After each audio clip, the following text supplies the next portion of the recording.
Hi guys, and welcome to JPWC 24's channel. And we're here today with Hannah, aka Little Red.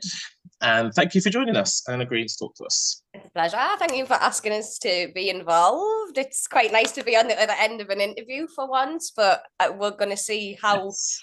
bad I am with my answers. So, You're guesting now. Um, so why don't you start by telling us your story? oh God, I'll be here for hours. There'll be like side quests and everything. But do you mean in general, just a little bit about me and music and stuff? You, music, your involvement, your mental health, that sort of thing. So, from a teenager, I had quite a bit of involvement with the doctors and stuff. Obviously, they try not to diagnose anybody until they are an adult, teenagers, your hormones are all over, personality changes, things like that. But from quite an early age, I think it was quite obvious that I was a little bit different. I had different struggles to other people. So I was diagnosed at the ripe young age of 18 with bipolar disorder, which that is pretty young for Mm. people to be diagnosed with such, because it is one of the higher sort of psychiatric conditions. It's not quite to the level of schizophrenia and psychosis, but it is up there in terms of how severely it can affect somebody's life. Plus, it's a lifelong condition. So although it was an early diagnosis, that actually runs in my family, which we knew on one side beforehand, but then Mm. it was discovered on my mum's side of the family too later on. Um, so yeah, was involved with the mental health services from quite a young age. It was always quite prevalent in my life. There was people within my family with mental health problems anyway, so I already had a bit of a base knowledge sort of as a kid. Which maybe made my understanding a little bit easier when I got older. Um, I didn't get into the music.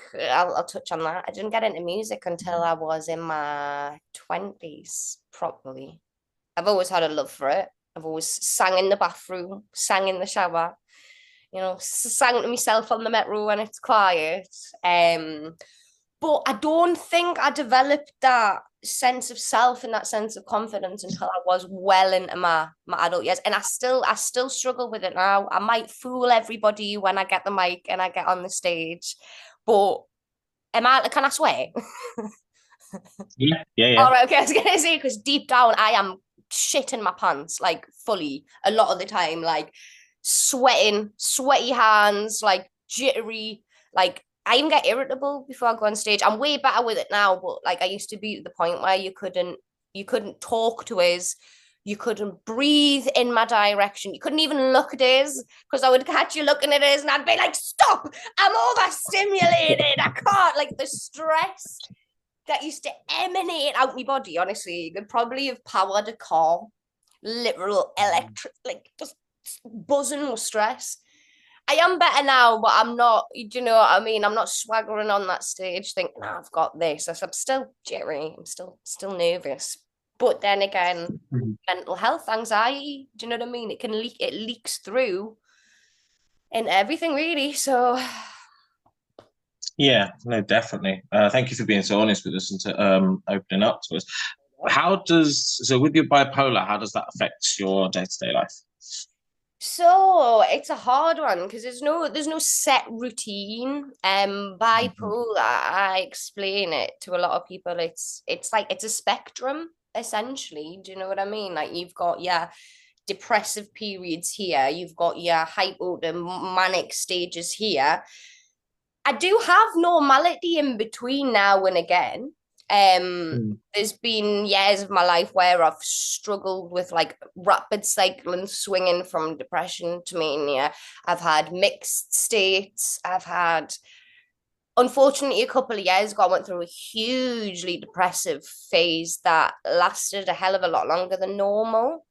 Um, so a lot of it is about mood management.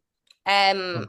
A lot of people think that bipolar is swinging from like laughing to crying within seconds. And although that can happen, that's not really what it is. That's quite a common misconception.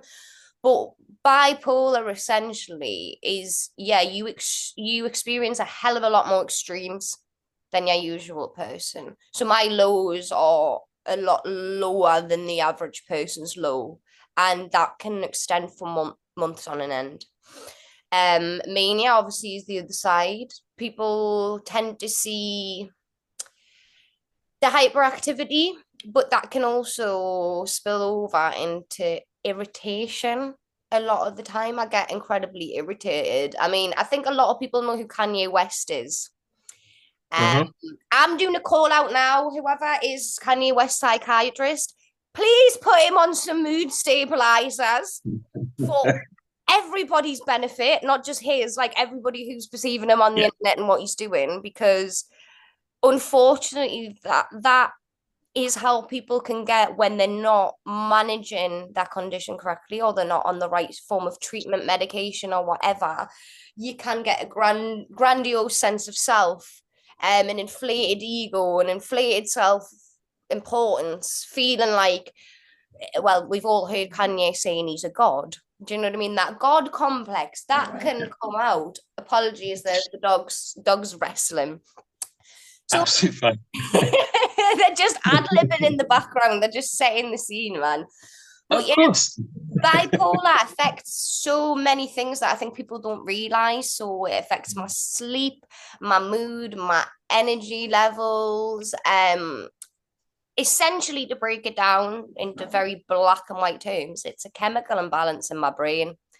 So all of those levels of the good, like serotonin, dopamine, etc., mine don't balance themselves out. Unfortunately, I'll have too much or too little, or it's not reuptaking. Or I think the thing that affects me personally, because again, everybody's different, is sleep.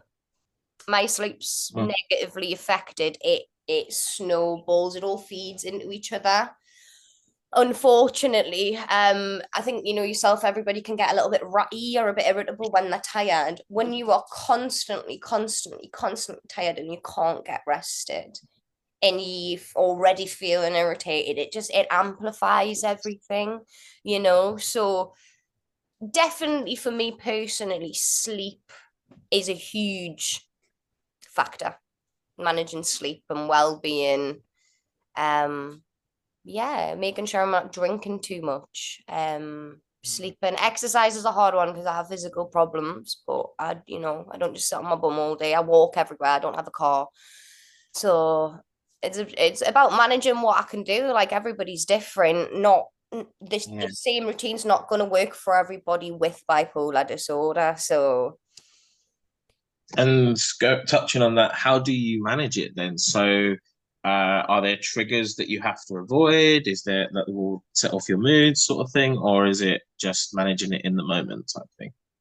So I don't have that one figured out yet, and I don't know if I ever will. I think it's sort of a lifelong battle, really, because I'm never gonna be cured. And like I was saying before, when you have these sorts of episodes with your moods,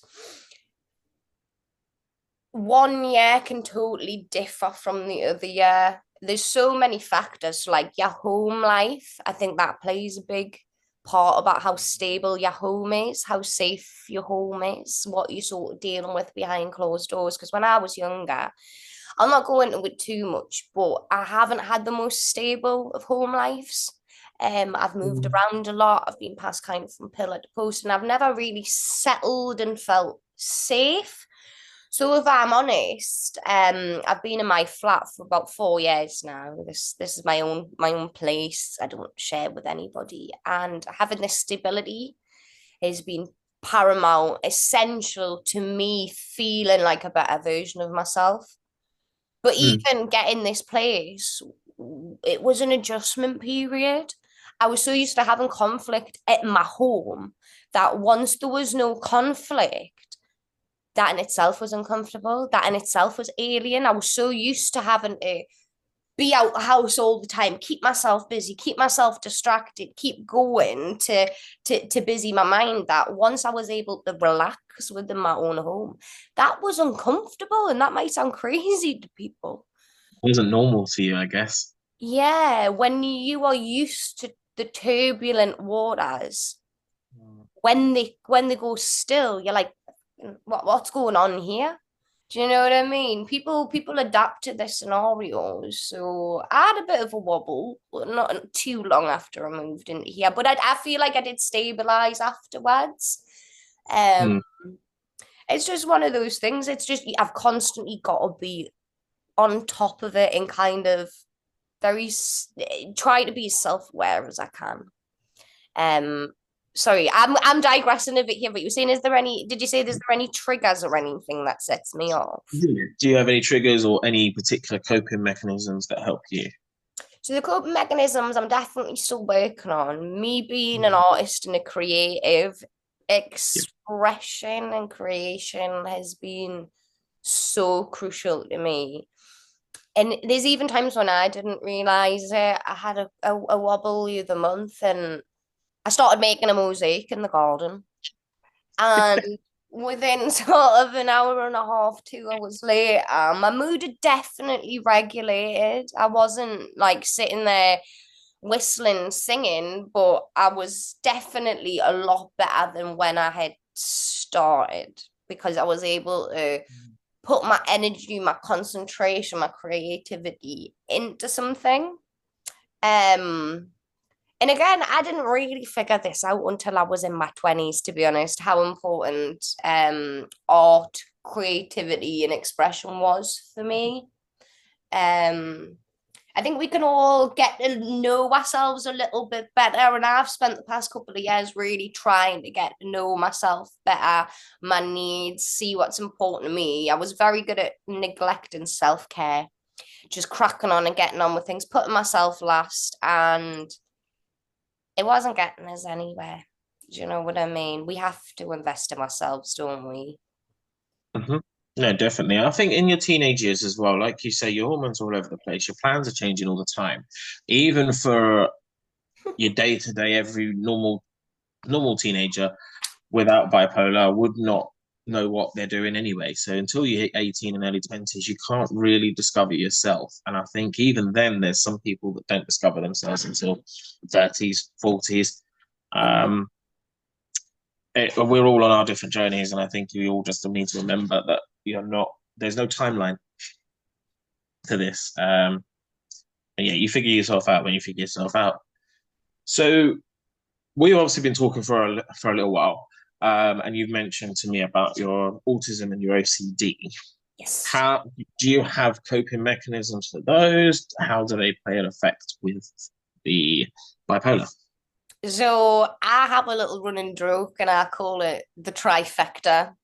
So I've got the trifecta of mental health, the bipolar disorder, they just use the term autism spectrum disorder now, but for a little bit more clarity, I was diagnosed. They don't use the term Asperger's anymore.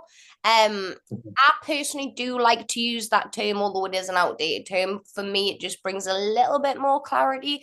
I understand why there's some upset with the term and things like that. We'll not go into that too much, but yeah, autism spectrum disorder and OCD. I have just started a new form of treatment for my OCD. So that's in the very early stages at the moment. OCD also runs in my family along with autism spectrum disorder. So I laugh and say I was screwed from the start from my sort of genetic cocktail I had. But that's fine. Do you know what I mean? Like I'm still happy to be here. Like I still, I think I still have a good time. I make the most of it. Do you know what I mean? I live a happy life, even with all these issues. But You have to work with the cards you were dealt. It's basically. exactly, we don't really have any other choice. So you've just got to adapt. There's no set script, like we were saying. Everybody's entirely different. So yeah, coping mechanisms for OCD. I'm really hoping to pick up some new ones from my therapist I'm seeing at the moment. I can't lie. Um, I was only diagnosed in the past couple of years with OCD, so this one is new to me. Um, Mhm. OCD does run in my family. I do have first-hand experience of it. through repetitive behaviors. And there is also somebody in my family who has a hoarding disorder, which Okay. it goes hand in hand with OCD, which some people don't realize. People, a lot of the time when they think OCD, they think, oh, cleaning and bleaching and chemicals, etc. And it's not always that. Hoarding disorder, even somebody who has a really, messy, packed up house, that is a form of OCD, which, may go against a lot of the thoughts that other people have around it. But yeah, it presents in a lot of different ways. Often it is linked to trauma or a huge life event. Not Yeah. always. There is also something called obsessive compulsive personality disorder. So you can have OCD as like a personality trait. That one is a lot more extreme, I would say, than just OCD because the treatment is different. I started a form of treatment, I think it was at the end of last year, and they have like primary and secondary treatment and through the changes to the NHS and stuff. And I started with one form of treatment, and after a couple of months, they told us they were like, we think you need something more intensive. So I was like, okay. Mm-hmm. The downside of that was I had to go back onto a waiting list and then wait for the second form of therapy to be available, which was quite difficult because I was really struggling with it through that time. It had really amped up. But I am actively in therapy now. I'm receiving CBT, cognitive behavioral therapy, for my OCD. I've received CAT in the past, cognitive analytical therapy, for trauma. I'm actually revisiting the trauma I spoke about in my other therapy in these OCD sessions because we do believe that it's linked. And we're gonna try and sort of like go for both at the same time. But I am still actively learning coping mechanisms. I will not lie, OCD has been it's been a hard one for me because you have these obsessive thoughts and you can't quiet down the obsessive thoughts until you do the compulsion. And people will say things through, ignorance, and I don't mean that in a an offensive way, but it is ignorance when people say, well, just don't think about it. You've heard the phrase, somebody says, don't think of a pink elephant. What's the first thing you think of? And when somebody says, oh, don't look, and you look, like it's that feeds into itself. So one of the techniques that you do learn in OCD is to sit with thought, even if it's disturbing. Because what a lot of people don't realize is with OCD, you can get quite distressing thoughts that come into your head, which then make you question who you are because you're like, why did I think that? What's going on in my head that has caused this to happen? And the thing is, we aren't actually really in control of a lot of our thoughts. They come in and pass out. The problem with someone with OCD is we'll get stuck on a specific thought or an idea. And then we give some sort of psychological power to that idea. There's quite a lot of different forms of OCD. So there's something called pure O, which is just a pure obsession. And now I watched a documentary on a guy who he couldn't write anything down because he'd convinced himself he was going to confess to a crime he hadn't committed. And he had to hide pens and paper in his house because he'd convinced himself so much and he'd given so much power to this thought because it's often something that scares us the most. He was scared he was going to hurt somebody, even though he'd never had any convictions for being violent. He never had a past being violent. But this was something that he hated so much that he was so worried he was going to turn into it. The power of the brain it's insane. It really is. The stuff we can put ourselves through, man. Well, as you say, I think people forget that because we use the abbreviation so much. Firstly, they seem to think that the C stands for cleaning. It doesn't. It's Yeah. compulsion. obsessive compulsive disorder, and they forget the obsessive part, because that is the whole Yes. point of it, which is that you get obsessed with something, and Mhm. someone telling you not to think of something that your brain is obsessing about. it it's like telling a baby not to pick up the toy. It's not going to happen. Or telling someone to not press the red button. It's not Yeah. going to happen. Um, and yeah, everyone else in their everyday lives might be able to turn off their brain. But the thing with mental health is when you have mental health disorders like bipolar, like OCD, like anxiety, it is so difficult to turn your brain off. Because you get obsessive and you start to get even more anxious about it, and your mind just builds up that picture in your head, and it's not going to go away until you say you do something about it. Mhm. But it's really good to hear that you are getting help, and it's very late to obviously get the OCD diagnosis. So what made you think to get that checked? So, you know what it is? I think I've always found it hard because I have the diagnosis of bipolar. A lot of things just get kind of like you blame the bipolar on that. Yeah, because it affects so many parts of your life, your mood, your behaviors. It can make you very impulsive. A lot of people with bipolar have a problem with spending money or substance abuse. Um, kind of impulsive, irrational behaviors because those different levels of chemicals in your brain can make you act like irrationally or not think things through or put yourself in dangerous positions. And I think it's quite hard for me to identify what certain characteristics are, whether it's due to my autism, whether it's due to the OCD, whether it's due to the bipolar. Sometimes it can be all three overlapping and stuff. But oh, right, I'll be very, very honest here. So I struggle with a form of dermatillomania, and it's skin picking.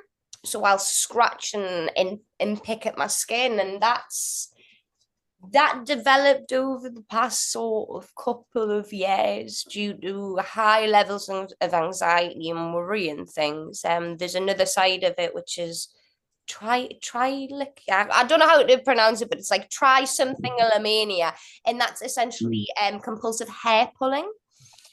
So I have other things I've got to check, like switches and windows and doors and things. But the thing that really prompted us to get help was when I already have dermatitis, I already have a skin condition which causes, patches and things like that. And I couldn't leave my skin alone. Again, to be very frank here, I have a history with self-harm when I was a teenager, self-injury, eating disorders. Unfortunately, I seem to target myself when I'm struggling with my mental health. I've never been in trouble with the police. I've never assaulted anybody. I've never really got into a fight. Some people take their anger out on other people. I Yeah. internalized it, for whatever reason. Like people deal with different things, but I started to feel a lot of shame and a lot of guilt surrounding what I was doing to my own skin, the same sort of guilt and shame that I felt when I used to self-harm when I was younger. And I think the combination of that, and then like I was picking at my legs, and then I wouldn't be able to wear shorts. It's coming into summer. I was hiding myself. I was like ashamed of the things I was doing, but then I couldn't figure out why I was doing what I was doing, and I couldn't stop. And that's when I really realized, God, this is, I can't stop myself from doing it. This is a compulsion. And it was starting to negatively impact my life. Obviously, Mm. it does run in my family, and I thought, it doesn't hurt to seek some help for this. I've tried managing it. Um, through many failed methods. Do you know what I mean? Maybe not the healthiest of methods, drinking, etc., doing things to distract myself rather than like looking at the problem. It was always a distraction. Change your mindset, change your environment, change this, change that. But I was sitting for hours and hours and hours replaying mistakes in my head, replaying things that I'd said, thinking about how I would change certain situations if I had the power, whilst causing physical damage to my own body. And I was like, this is getting out of hand and I need some help. I can't manage this. And it was getting worse. It was snowballing because I was feeling bad about it, which meant I was doing it more. Yeah, it really, really is. It's one of the harder things that I've personally had to deal with. I'm quite glad they've put some very intensive therapy to because I've been on the waiting list for a long time for this. It's been a couple of years now. And I'll be honest, I was getting quite upset and like I just need some help from somebody who knows what they're doing. I'm not a psychiatrist. Yes, I may have a little bit more of first-hand experience with mental health with multiple members of my family suffering with it, but that is me dealing with family members. It's not me being a professional and giving someone advice or guidance. And I think I'm quite bad at taking my own advice. I'm good at giving it. Terrible at taking my own. I'll be totally honest. I hold my hands up. So yeah, man. But I think even with that, it is a form of self-harm, but it's not one that you can control. Like with most self-harm, let's say as an example, pick up a knife and you cut your wrist, let's say. In that moment, you want to do that. But with your one, where you're picking at your skin, I bet you're doing it without even realizing that you're doing it. You could be sitting there watching TV and all of a sudden you notice you're scratching at your leg or scratching at your arm. But you don't stop because it's a need you need to, well, pardon the pun, but that you need to itch basically. Exactly. It's fulfilling a need within that time, whether it's a release of, I don't know, stress hormones, whatever. It's fulfilling a need, but it's still detrimental. I suppose it's like when you've had a dead stressful day at work, you might go and have a beer. Mhm. Once that becomes the norm and you need to have that beer to, do you know what I mean? That's when It's it, your body's way of coping, basically. yeah, It's you're trying to take your mind away from whatever it is that's hurting. But I think it's also could, again, not a psychiatrist, not a doctor, but it could relate to the whole bodies thing about if you feel pain somewhere else, the pain where it is stops, which is why most people self-harm is because you cut yourself and all of a sudden the pain's there, not in your heart or your head. Your mind stops thinking for a minute. And that could be your automatic response to do with that as well if it's happening at certain times. You know what I used to say when I was younger, and this actually, I am going to say it because I think it's quite a harmful way of thinking. I used to tell people nobody can hurt me as much as I can hurt myself.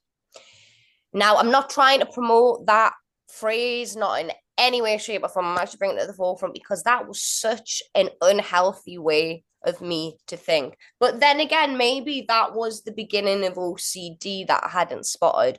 The need for control. There was things Yeah. that happened in my life when I was younger that I wasn't in control of. Again, linking to trauma, etc.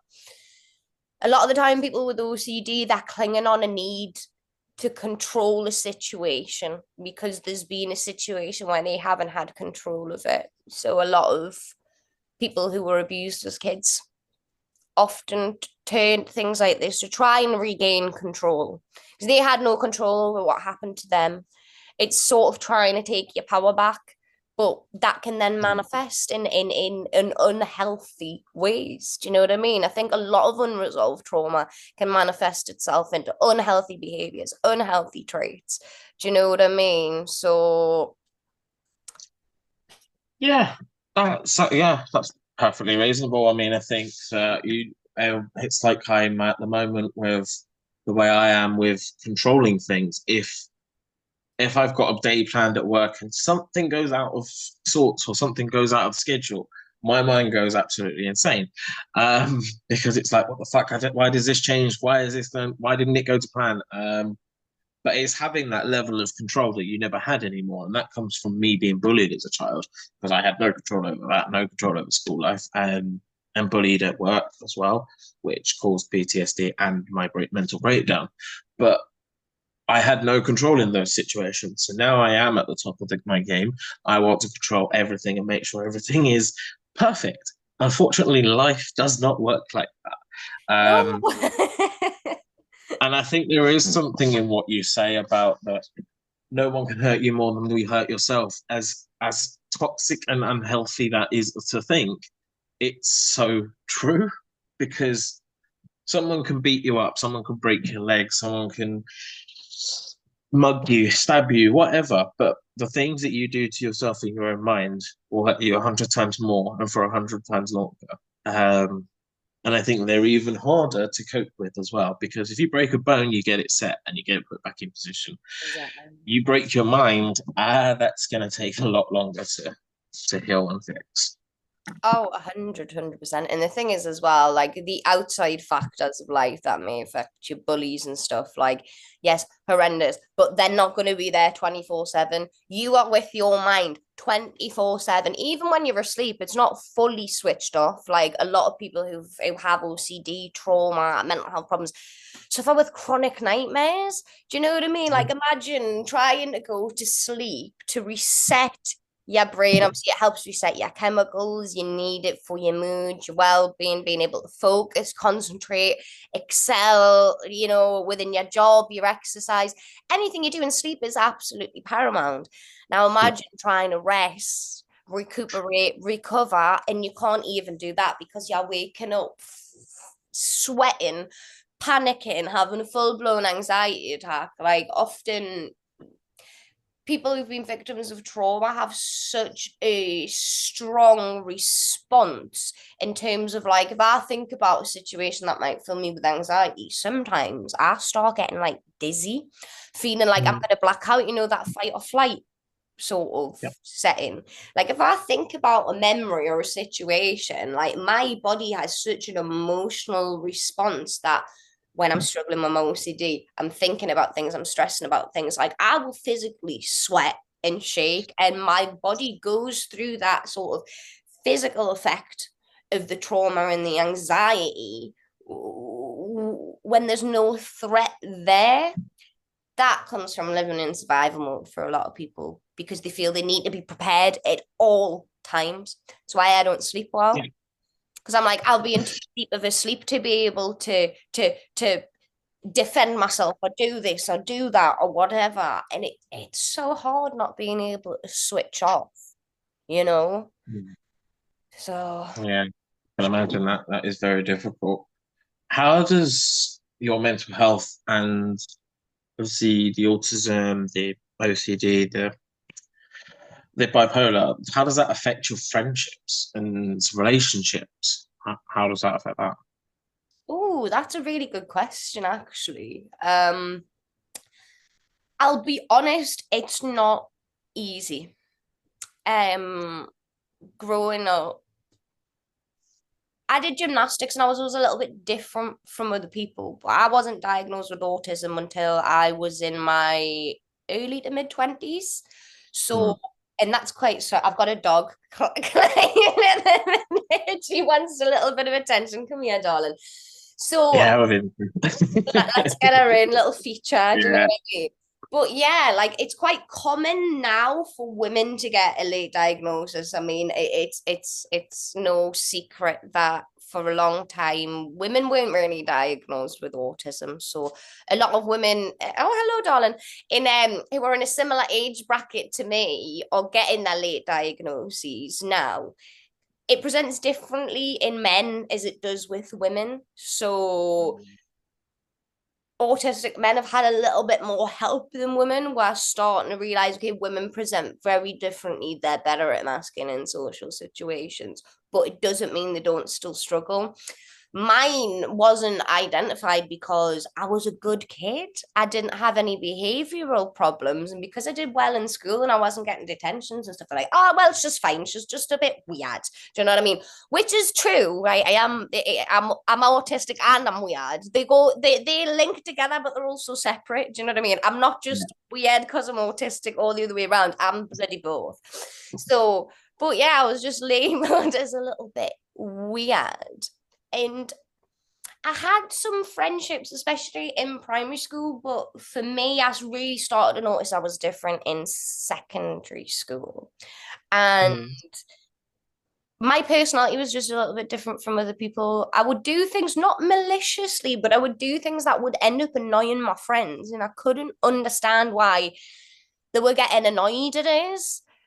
And it's not that I'm an inconsiderate person, but I just didn't like. I used to do stupid things, man. I remember having a sleepover. Right, this was after my parents had split and things like that, and I started living a bit more of a normal life. And I'd had my friends over, and I was very, very hyperactive child. And I think it was about 1 o'clock in the morning. I was like, nah, I'm not tired. I'm not sleeping. I've got my friends here. I'm gonna have a min time. And I was the most annoying person ever, right? I was taking pictures of them with me laptop with the flash on. I was doing headstands in the bed. I was like laughing in their faces. Do you know what I mean? Like getting up in that and because I thought it was hilarious, I wasn't tired. I didn't understand that like these girls are knackered and I'm just winding them.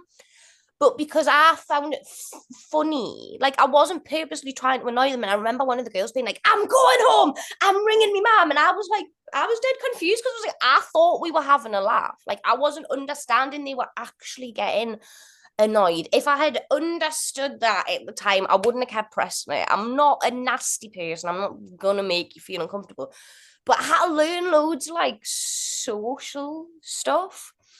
And then when I turned 18 and I was diagnosed with bipolar, I was started on some really heavy mood stabilizers, which meant I wasn't allowed to drink. Now at 18, your friendship group, I didn't go to university or anything, but a lot of my friends, we would go out and drink together. And as soon as I wasn't able to drink, unfortunately, a lot of my friends just stopped bothering. They didn't have time to come by to my flat, even though they could sit and drink in my flat. But just me with my medication, I couldn't mix them. And that was eye-opening and hard. I mean, I think we all do go through a transitional period in my life when we realize, okay, the people around us are probably more just associates than friends. Friends are people you can rely on in a hard time. Do you know what I mean? They'll go out of their way for you to help you, whereas an associate won't. It's convenience for them. Not everybody's there for the whole story. Some people are just there for chapters. Exactly. And you know what it is? That's okay. But at that time, when I was going through being diagnosed with bipolar, having to start these really heavy medications that were affecting us. I was working at the time. I was living in a flat and I was having to pay bills and things like that. It was quite difficult. You needed a support network and you Sorry? didn't have one. You needed a support network and you didn't have one, basically. Yeah, and during that time, like there was stuff going on with my family. My mom had moved away, my dad had remarried. You know, I had my nanas and stuff, but my nana was mentally unwell herself. I didn't have a very strong support system. You know, I was a young teenage lass trying to figure myself out. Just being told I've got bipolar disorder. I'm still trying to figure out who I am, what I want in my life, and things like that, as well as trying to have a nice time, a good time, enjoy being a teenager. It was difficult. My group of friends that I have now, I'm very, very lucky that a lot of us are neurotypical or we have mental health disorders. We're all very, very compassionate.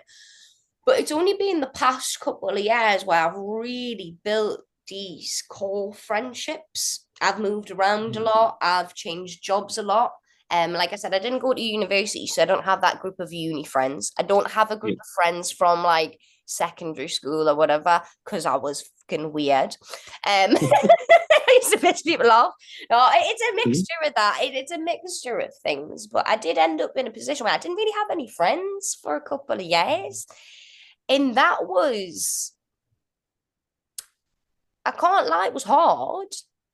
Yeah. It made me question myself and my personality quite a lot. But it's nice that I realized I just wasn't around the right people.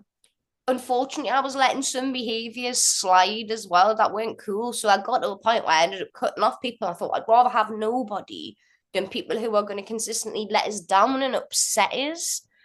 I thought I'd Yeah. rather not have you there to pretend. So in the past few years, I have met such a good group of people, and we all try to just communicate well and understand each other.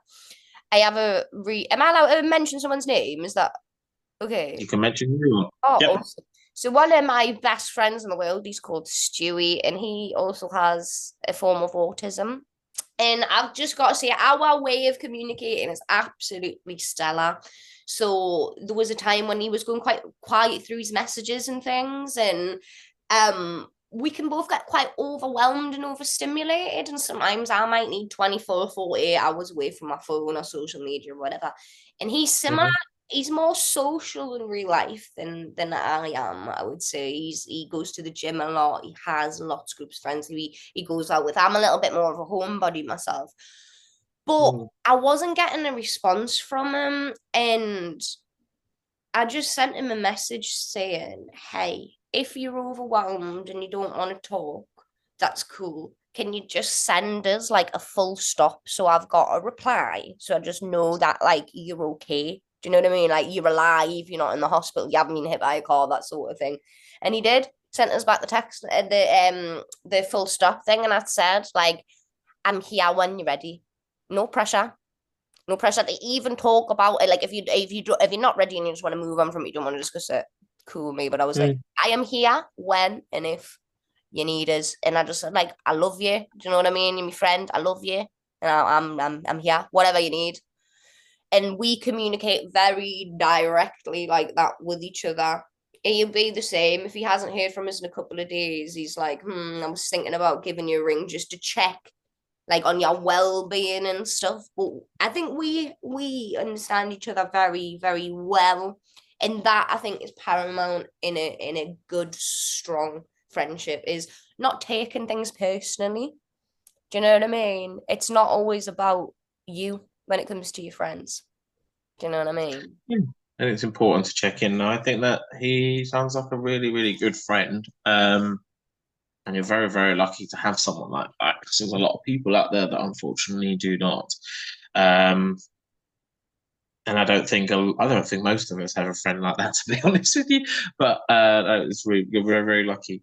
Yeah, big shout So out Stewie Sydney every time. Sorry, yeah. Big shout out my best mate Stewie. You've done a lot for us. I love you lots, okay?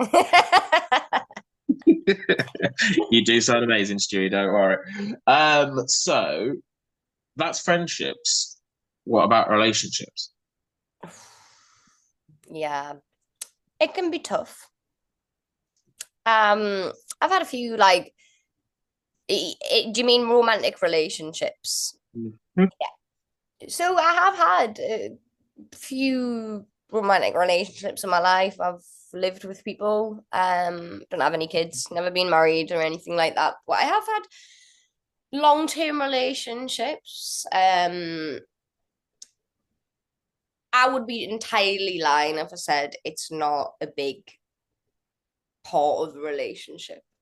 Um, I've been in relationships before where I've been in like almost the peak of my mental health. I've been great, working full time, holding down a career, a flat, a social life. And then I've had the other end where I'd lost everything. I had no mates. I just had my partner, which couldn't have been easy for him at the time. Having to fulfill the role of partner and friend and kind of everything else when things were a bit rough for my parents, that would have put a hell of a lot of pressure on him. because I didn't have any of the venting avenues. My nanas had just Yeah. died at this point during this relationship, and they were my main support system. Mm. Sorry, I was very, very close with me nanas, so that was very hard when I lost them. Uh, Yeah. and that was during a very transformative period of my life as well. Unfortunately, I was homeless at the time. Yeah. Um, it was during COVID. I was in between jobs. I'd had to give up my career as a chef. Everything was really bleak at the time, I'll be honest with you. And I was really unwell and I wasn't receiving the help that I needed. And it wasn't for lack of trying. So I don't mean to hate on the NHS here, but some people may not know parts of the mental health sector have been privatised for years. People are talking about the privatisation of the mental health and the NHS. It's already started. It's been going on for years, and I'm sorry to say it is getting worse. It is so hard for me now to receive the help I need because of the certain rules they've put in place. So back in the day, people with like bipolar, schizophrenia, or any of the higher classified psychiatric disorders, you were a permanent patient. So you could just ring up the hospital, get the help you needed, etc., etc. For bipolar disorder, I have to use mood stabilizers, which cannot be prescribed by a GP, only by a psychiatrist. And I'm not permanently under psychiatrist. So if I want to change my medication, I have to first of all get myself a appointment with the doctor. The doctor then has to refer me into the mental health sector. They have to then accept me. Then I have to be allotted an appointment with a psychiatrist. This can take months. And this is if they accept you. At the time, I'd just lost my nanas and I'd contacted my mental health sector to say I need some support, and they told us no. They told us no numerous times. I had to write to them. I put in a formal complaint. Still didn't get there. I needed a change in medication that I could not get through my GP, and I was refused an appointment with a psychiatrist. And I got to the point where I was like, how can I move forward here? Because I'm literally being told you cannot access the medication that you need because we're just putting our foot down. Unfortunately, it led to me getting severely unwell, very, very depressed. I couldn't look after myself at one point. And that, I'm not blaming that on the breakdown of my relationship, but that negatively impacted me and the relationship and my partner at the time, because as much as as much as I was going through it, it wasn't easy for him having to be with somebody who was so depressed. And I was literally begging for help from ex. I've stopped using certain services, phone services, etc., because I find it not really helpful.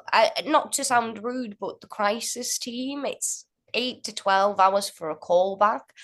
I often use Samaritans. So if anybody is struggling with mental health problems and they need to like immediately just talk to somebody, I would recommend, if you're struggling with the crisis team, I'm not slagging them off. I'm just saying callback time is very, very long. If you really have nobody and you need just to chat to somebody, I would recommend maybe trying Samaritans if it's something that you haven't used before. There are other options out there. They're just not a lot of people know about them. There's quite a few numbers you can ring if you need to speak to, and I'm not saying that's going to fix everything. Of course it's not. But No, it's a temporary fix, but at least it's something to fill the gap. yes, and even a distraction in that moment to busy yourself, to busy your mind to talk about things can be helpful. Do you know what I mean? Yeah, I mean the charity that I do the fundraising for, the Papyrus has one as well, but they do one that's by text as well. So if you don't want to talk to someone and you just want to text, that's an option too. That's That's Papyrus. It's not fine. So well, a lot of people struggle being on the phone, so I don't even know about yeah. that. So that's great, man. Yeah, I mean, they're a suicide prevention charity, so that's all they deal with. So that is, yeah, something that people need to know about. And it's the NHS is failing. Unfortunately, that does bolster the argument for privatization, even though what we see in America is not what we Yeah. want over here. But I mean, you're saying like where you say that you waited like 8 months or whatever to get seen and then you can get rejected. It's craziness because literally I have private healthcare through my work. I call up, I can get an appointment the next day if I wanted to. That is where the argument of private. I mean, I'm a big fan of the NHS and I don't want it to go anywhere. But I Mhm. think privatization of departments might help, but then you've got to have the insurance options for people. Um, and then if you're going to go down that route, you've then got the argument of, well, if I've got the insurance, they cannot say no to me. Like the fact that your psychiatrist was saying no to seeing you. Like, how fucking ridiculous is that? They can't, they shouldn't be allowed to. Insanity. The only reason I was seen as well is because I escalated a complaint. Do you know what I mean? And I'm sorry, but somebody who's in the depths of despair of their mental health does not Yeah. need to be fighting their own cause to say, well, this is actually why I do need the help. I mean, we talk about people reaching out and asking for help and saying help is always available. Sorry, but you need to stop saying that if it's not. My doctor's office is exactly the same. Not to sound horrible, I'm not hating on individual people, but the whole circumstances still, it's not okay.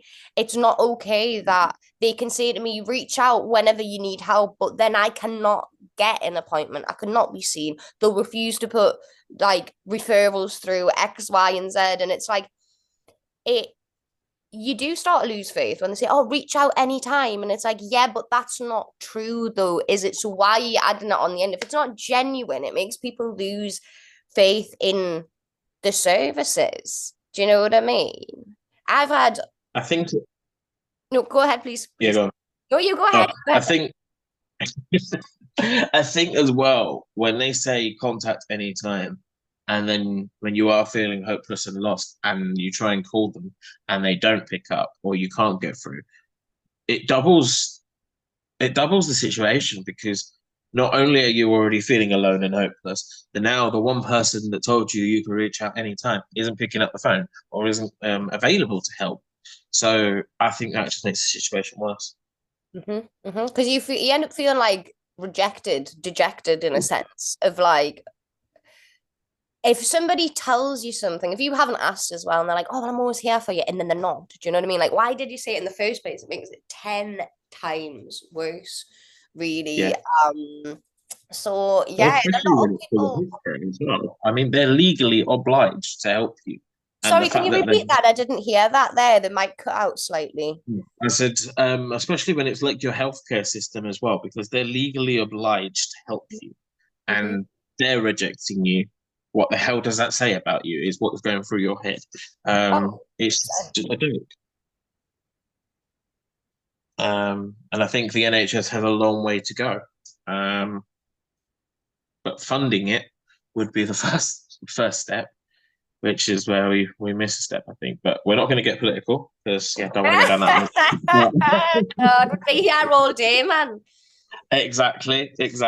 We're not doing that. But I think going back to the how we originally started was the dating side of things. I think dating anyone with any mental health conditions is difficult, but I don't think it necessarily should be a red flag for someone. I think unfortunately it is.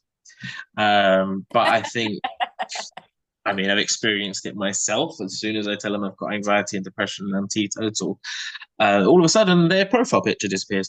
Um, That and it says more about happens, them than it says about you. of course. But I think it's important that people understand, and this is where the stigma comes from. It's just because you have mental health issues doesn't mean that you're crazy, first of all. And it doesn't For mean that they're going yourself. to have a future together. Sorry. Well, I mean, we are all a little bit crazy, but not crazy in the sense that we're going to go off and kill people and stuff like, oh, we're going to kill you. Being an alcoholic doesn't mean that you're going to be abusive. Being bipolar doesn't mean that you're going to have manic episodes every day. And I think it's important that people understand that. And just because someone is honest enough to tell you that they have mental health issues doesn't mean you need to disappear. If anything, I think somebody telling you they've got mental health problems and then actively seeking treatment or help or trying to manage it, it's probably more of a green flag than somebody who hides that mental health problem, or somebody who has a mental health problem. And I don't mean to sound rude here, but I've met a lot of people who just point blank refuse to go to therapy for whatever reason that is. Or they say, oh, well, I just tough it out on my own. No offense, you are not getting a medal for toughing it out on your own, especially if your behavior is then going to impact other people. As you know, society is created, however many sort of like, obviously, we have quite a lot of toxic masculinity, I would say, in this society where, men struggle to talk about their mental health. But on the other side, you do have some, and it's women as well. Just from my experience, though, I see a lot of men who are like, oh, well, I've just dealt with it by myself the whole entire time. That's great, but it's now starting to spill over and affect your well-being, and other people in your life. So once I think it starts spilling out, you have a responsibility of like, okay, your mental health issues, your anxiety, your this, your that may explain some of the behaviors, doesn't excuse it. Do you know what I No. mean? We all have our Yeah. issues, and although it might be unfair that some of us have went through abuse or trauma or whatever, as adults, it is our responsibility to then heal from that trauma if we have, detrimental behaviors. Okay, yeah, it's not cool that some of the stuff that I went through, but as an accountable adult, if I've then developed behaviors that are detrimental to me or other people, that's my responsibility to do that. I can't then just sit here and go, oh, yeah, well, this happened to me when I was a child, which means it's fine for me to shout at you. No, it doesn't, right? Might explain why I'm a bit woo in the heat, but it doesn't mean that I can then go and behave however the hell I want. Do you know what I mean? People who come Yeah. from toxic environments can develop toxic traits. We then have to unlearn them. Yeah, it's not fair, but that's how life is. There's a lot of people out there who think it's like it doesn't make you tough to not accept help from therapy. Don't get us wrong. I find it hard to accept help. I find it hard to ask for help. I'm very independent. But there's certain things you have to relent a little bit and go, okay, yeah, maybe I could do better in this area. If a lot of people are coming at you, worried about you, chances are not all of those people are trying to argue with you. Do you know what I mean? So, I always say when it comes to asking for help, I mean, I used to be the same. I never used to want to ask for help. I used to want to tough it out, and that's unfortunately down to society's perception of men and the way I had to behave. But actually, if you look at it, you're scared to ask for help. So if you face something you're scared of, that makes you brave, not weak. mm-hmm. So we need to turn the head, in my opinion. It's reinforcing that idea of Yeah, like, yeah. yeah, because people are scared to ask for help because they think you're weak. No, you're not weak. It actually makes you brave because you're facing something you're scared of. That's what the perception needs to be now. Mm-hmm, mm-hmm. Uh, Hopefully, we're turning the corner with that. I mean, I think in the past few years, we've had a bit more of men talking about their mental health and feelings. I hope we're gonna turn a corner with this, man, because it's important for everybody to be able to talk about the feelings. Like I get called sensitive a lot as an insult, and I'm like, okay, I'm quite an emotional person. yeah, Why is that meant to be a bad thing? Why is that you meant to be like having a dig at me saying you're really sensitive? Okay, maybe I'm more sensitive or more emotional than other people, but why? Why is a society do we think that that's a bad thing? yeah, You know? and it's a global thing as well. I mean, I've spoken to people in the US. I am going to be speaking to someone in Australia soon. Ooh, Um, fancy. um, yeah, and it's a global thing. It's not even just the UK. It just seems to be a human condition, unfortunately, that emotions make you weak, and it's really not true.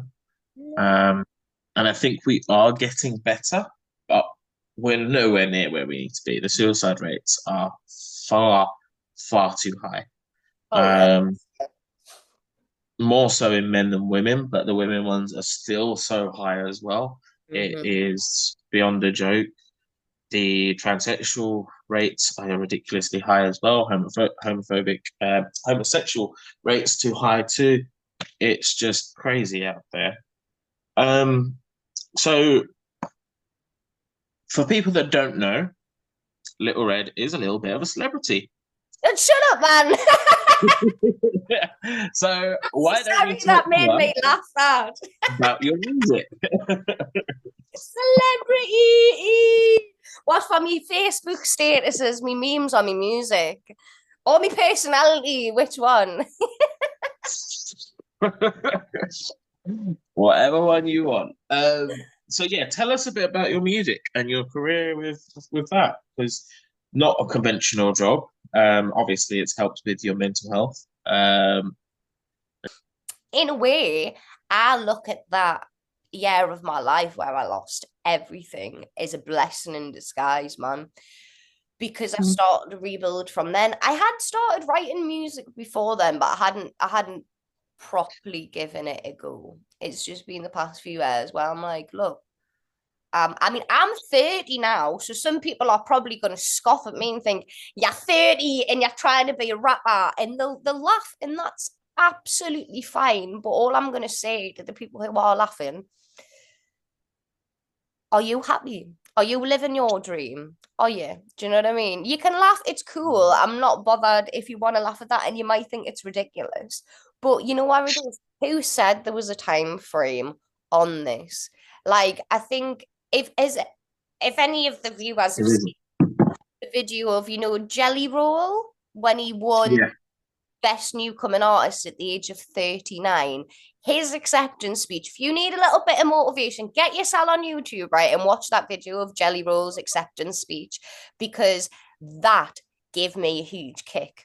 He was like, the win Best Newcomer Artist at 39. Like, it's something people wouldn't think. You know where no, it is? In 2 years, see, I wanted to become a rapper now, right? I hadn't started. In 2 years, I can be 32 and a rapper, or I could be 32 and still not even tried to do it. So yeah, in 2 years, I'm still going to be 2 years older, but I could have 2 years of experience of trying something new. So 100%. with me, I started out singing mainly when I was younger. But the past few years, things have really snowballed. So I have my own radio show called The Kickback with Little Red on Method Radio. Shout out Method Radio every time. A lot of talented people working through Method Radio. They do a lot of good stuff in the community for kids, etc. I'm very, very blessed to be part of the Method crew, the Method family. So yeah, shout out to everybody, Sandy, Stu, all the people involved and everybody that works there. I'm part of Amber Desi events team. So shout out Amber Desi and all of the crew, everybody involved with that. We put on events around the Northeast. We do competitions. We raise money for charity through the gig competitions and stuff.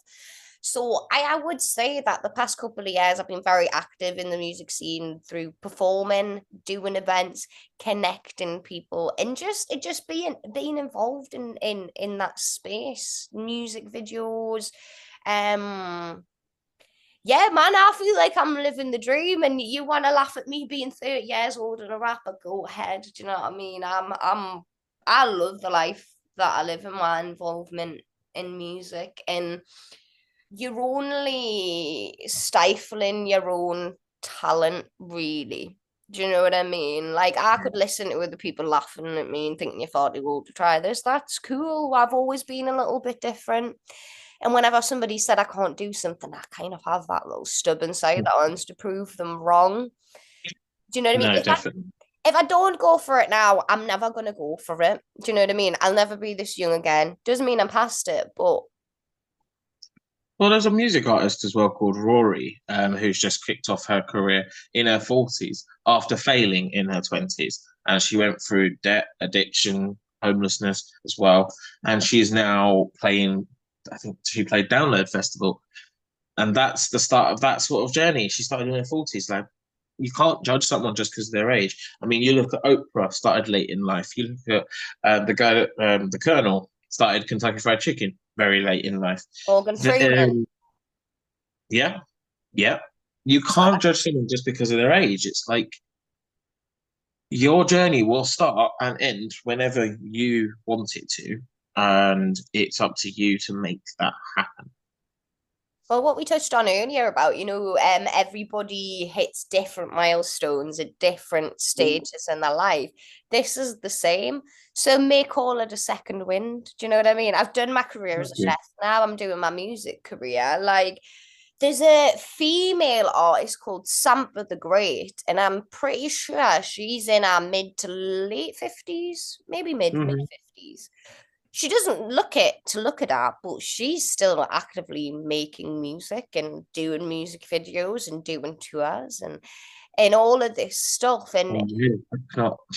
it's kind of like that societal blueprint we were talking about. It's the same, I Yeah. guess, with the music industry. We have this sort of loose idea. I mean, I will say I do think it is harder for women because obviously we do have sort of like veteran male rappers, Eminem, 50 Cent, Dr. Dre, although he's a producer as well. Do you know what I mean? We have those Yeah. the older heads. The men seem to have a bit more sort of longevity in the career. We're not daft. We know that women are definitely marketed a lot on their appearance, a lot on their youth, a lot on their bodies, their looks, and things like that. But it doesn't always have to be that way. There is always people that break the mold. Hey, I think there's a niche to have a mature female UK rapper, and I'm here to fill the niche. You know what I mean? I'm still gonna be rapping when I'm old. All right. Well, thank you for coming on today and thank you for sharing that. It has been absolutely amazing to talk to you. I think your story is really going to help someone. Oh, And the creative work you do, if you will inspire millions to become a celebrity like you, and to follow their dreams. Is there anything you would want to say regarding any advice that you would give someone going through any struggles, trying to get into the music industry, anything? What would you say to your younger self? oh, to my younger We'll self. go with that one first. The biggest message I would give to my younger self and maybe like up and coming starting artist, honestly, with the greatest respect, get over yourself. And I mean that in the healthiest way possible, right? I stress the hell out of myself about so many things, about the perfection complex, that this, that, what if I make a fool of myself? What if I do this? What if I stumble my words? What if I stutter? What if I mess up? What if I do this? You will. But you gain so much experience from it. Like, do you think that Eminem was as good of a rapper when he first started? Do you think J. Cole? Fair enough, these people are incredibly skilled, naturally talented. But my first thing was probably offbeat and cringy and corny. But the thing is, you need to get there to get past it. Do you know what I mean? I built so much of the performance and putting my artwork out there because it is quite a vulnerable thing to do, but I built it up to be this huge thing in my head. I became my own worst enemy. I would stop myself getting on stage. I would stop myself releasing something. I would stop myself putting a video out. As I've gotten older, I've started to care a little bit less. Do you know what I mean? I'm less easily embarrassed. And if you really want something, you'll be willing to embarrass yourself to get it. I know that sounds awful, but like if you really, really want to be an artist, like you have to go through that awkward, weird stage where you're figuring yourself out. You've got to find your sound. You've got to mess up. You learn everything from failure. So you don't have a lot to lose. Screw what other people think. Screw if other people laugh at you because they're going to anyways. You might as well do something you're actually passionate about while you've got the chance. I wish I'd conquered my anxiety a lot earlier, but this is where we are now. And like we said earlier, we're dealing with the cards we've been dealt. I can only run from here and do my best. So I think you need to see failure as a stepping stone to success mhm. rather than the end of the journey. It's never at the end of the journey. And So one last thing, so we'll just go over is, so you talked about your creative work. What have you been working on recently, and where can people find your work? oh, Oh, actually, that's really good because I'm working actively on a few things at the moment. So I have chilled out a little bit with my live gigs and performances. Don't worry, you can still catch us performing here and there and hosting a lot of the Amber Desi events. Still got my radio show going on the third Saturday of every month. That's through Method Radio. If you just type in Method Radio, you can find them XLR. Any of my previous episodes are available for playback, and I showcase local and underground talent, mainly R&B and hip hop, as well as doing interviews, etc. But yeah, I've calmed down on the live performances because I'm actively trying to work on my EP at the moment. It's been a long time coming. So I have just finished doing a track with a guy called Jakey Boy Rap. So shout out to Jakey Boy. He's a Northeast artist, producer, rapper, very talented guy who I've linked up with recently. Just did a live performance with him the other week. We have a song called Might As Well Start on Monday, which is a collaboration track which will be coming out very soon, and hopefully that'll be available on Spotify. It's all recorded, it just needs mixed, so keep your eyes and ears peeled for that one. Celebrity, didn't you? I do have a newish music video that I dropped on YouTube with another guy, a close friend of mine and local artist called 90 Bro. So another shout out to 90 Bro. We have a track called An Open Letter that is available on YouTube. It's not available on streaming services, only YouTube. It's a very personal track about my nana when I lost my nana, and a lot of the feelings to do with grief, etc., that you might go through during that grieving process.